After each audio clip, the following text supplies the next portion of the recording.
The honourable member for Calgary-Shaw. Well, thank you, Mr. Speaker. I appreciate the opportunity to stand and speak on third reading on Bill 7. This legislation was presented as, groundbreaking. It was going to change the world, and well, that too. As was Bill 4, as was Bill 2. Bill 7 was another unfortunate disappointment in the long list of government bills that we saw in this session.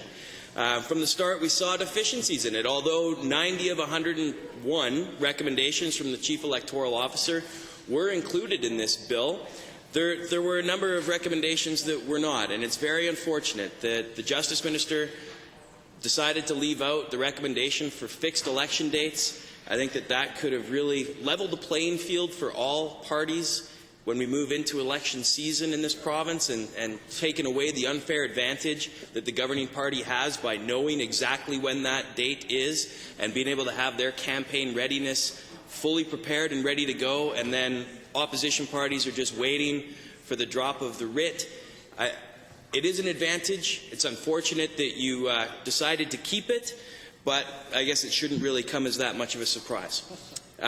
We're also severely disappointed that they decided to keep the a 3-year time limit on the release of the information. I mean, the Chief Electoral Officer made no recommendations around time. Yet the government imposed this, again, probably as a self-preservation tool. There were areas of concern that we were in contact with His Worship Mayor Nenshi in Calgary, where he brought a number of recommendations in areas where he thought there could be progress. But again, this government decided that they knew better than those who were actually running these types of municipal elections and on the ground and doing what could be best. And they again shut down another amendment. This one, miraculously, it boggles the mind as to how something like this is even written into law, where all candidates who are in a municipal election who do not win cannot keep a campaign surplus, or if they choose not to run, even though they've been fundraising and a registered candidate, are not mandated by law to do something with that money. And I think that the government missed a giant opportunity to add and change about 4 words in one part of this act, and you've left that hole open. So pat yourselves on the back. Concepts that the Minister of Justice added with absolutely no input from the Chief Electoral Officer, and again can only be interpreted as perhaps malicious. The idea of having CAs report quarterly to the Chief Electoral Officer is going to damage every single one of us.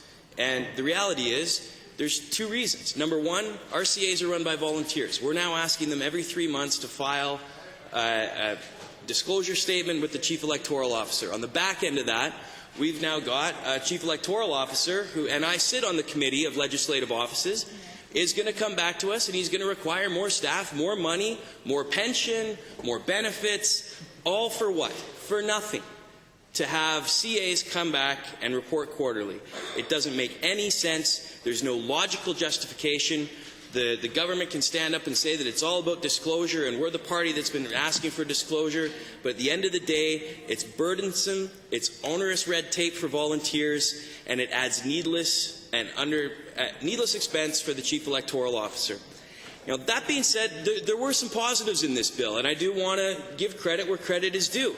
Increased access for post-secondary students to vote during an election campaign, definitely a positive step in the right direction. Adding enumeration in our tax assessments provincially, hopefully we'll start to clear up some of those voter lists and get rid of 17 families living in one address. I think that there's room for appreciating some of the things that the government chose to put in this bill as well. 4-year terms in municipal elections, again, positive step in the right direction. Allowing for the disclosure of illegal contributions.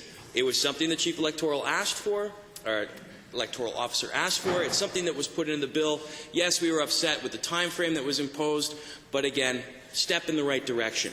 Now, this party here and parties next to us put forward many, many responsible amendments to this legislation. Unfortunately, as has been much said today, 24 in total, not one accepted. Banning corporate donations, still allowed. Closing the Cates loophole, nope, don't want it. Reducing the maximum donation limits, why would we need to do that? Making action on violations mandatory for the Chief Electoral Officer, not optional. Who needs it? Extending the time limit for punishing and publicizing illegal donations. 3 years is good, it'll cover us. Correcting what must be an oversight and ensuring candidates in municipal elections donate surpluses to charity, not just successful candidates. Kind of covered that one, and again, doesn't make a lot of sense. A lot has been said today and the last couple of days about the issue of respect on what's happening in this House, and with the 100 or more amendments that the opposition put forward. And I just thought I'd offer my 2 cents here, because the reality is I've been told by members opposite that if maybe we were talking about policy issues and not issues of accountability, and we weren't maybe focusing on issues that Albertans are asking us to focus on, and maybe focused on issues that the government wanted us to focus on, they'd look at our amendments with a bit of a different lens, and perhaps some of them would actually pass. Yet we also have members standing up and saying, I'm here to do what's best for all Albertans, Mr. Speaker. I'm here to represent the interests of everybody. But I'm going to be vindictive when it comes to amendments, regardless if it makes policy better, regardless if it makes the legislation better.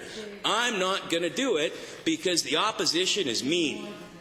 So, it boggles my mind how, what are we supposed to do?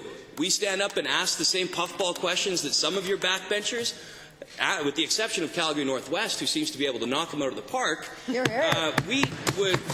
that what the government wants us to do? And that is now going to allow us to strengthen the legislation? Highly doubt it. But actions are louder than words. And if you truly want to run an accountable, open, transparent government, that option is all yours. You are the majority. You have 61 seats. It's on you. So, despite the many shortcomings, the many holes left unplugged in this legislation, the fact that no input was taken from the opposition, the Mayor of Calgary, and that the government has again demonstrated that its version of democracy is better than anybody else's, my litmus test for support of this bill is, are we better off before this legislation or after? And I'm going to hold my nose on this one, and I'm going to support it, because I do believe that Albertans in general are better after this bill than we were before. Thank you, Mr. Speaker.